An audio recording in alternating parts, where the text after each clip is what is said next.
කලකට පස්සේ වැවකට බැස්සේ. ඉතින් අද අපි මේ කොහෙද යන්නේ? කලකට පස්සේ වැවකට බැස්සේ කියලා කිව්වම ඔයාලට ගෙස් කරන්න පුළුවන් අපි අද කොහෙටද යන්නේ කියලා. ඔව් අද අපි යන්නේ නාන්න. කොළ පාට හරිත ලෝකයක් මැදින් යද්දී මට මතක් වෙනවා සිරිපැරකුම් එකේ එන සින්දුවක්. පිපි කුසුම වතුළු සිඹිමින් තුරු සිරසල පළු අතරින්.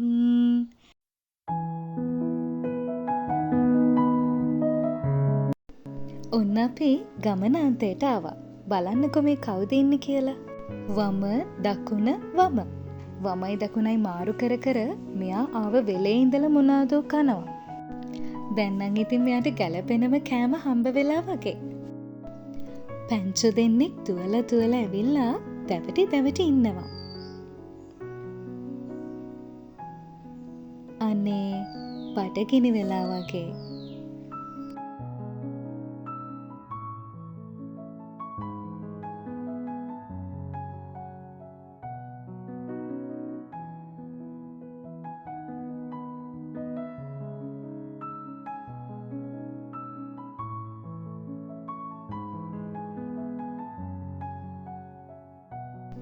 ඉතින් මේ පැංචු දෙන්නව අපිට බඩගින්න තියන්න බැහැනේ. අපි මේ දෙන්නට කෑමත් අරන් දීලා පොඩි වෙලාවක් බලන් හිටියා.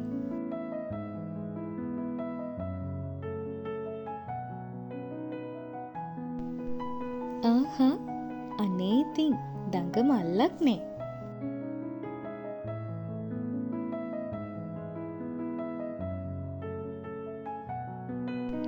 මේ දෙන්නගේ කෝලම් බලන්නම වෙලාව ඉවරයි මෙතනම. අපි මේ යන්නේ නාච්චදුව වැව තියෙන තැනට.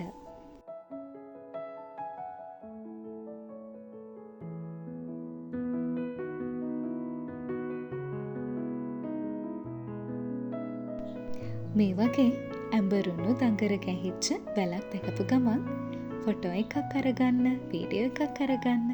ඒක නම් හොඳ කරන්නම බැරි පිස්සුවක්.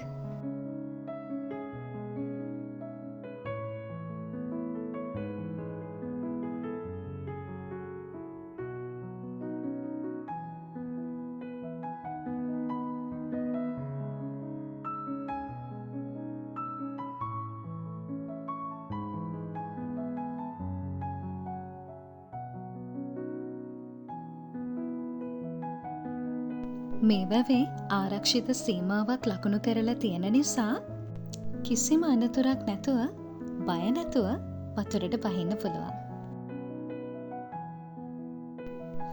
සීතල හරිම සනීප වතුර ටිකක්. ඒත් ඉතින් අපිට යන්න වෙලාවත් ඇවිල්ලා. අපි ඉන්නේ වැව්බැඳි රාජ්‍යයේ. මේ පොළොවේ තියෙන පස්වල පාට දැකපු ගමන් මට මතක් වෙන්නේ තම්බ පන්නි කියන අන්වර්ථ නාමය.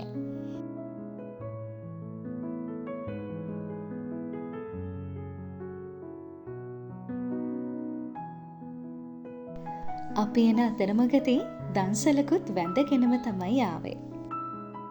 අපි හැමෝම හැමදාම කරන්නේ මේ ජීවිත රේස් එක දුවන එක.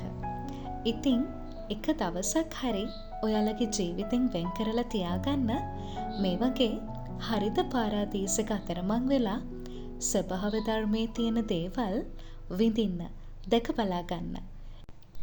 අදට ගිහින් එන්නම්.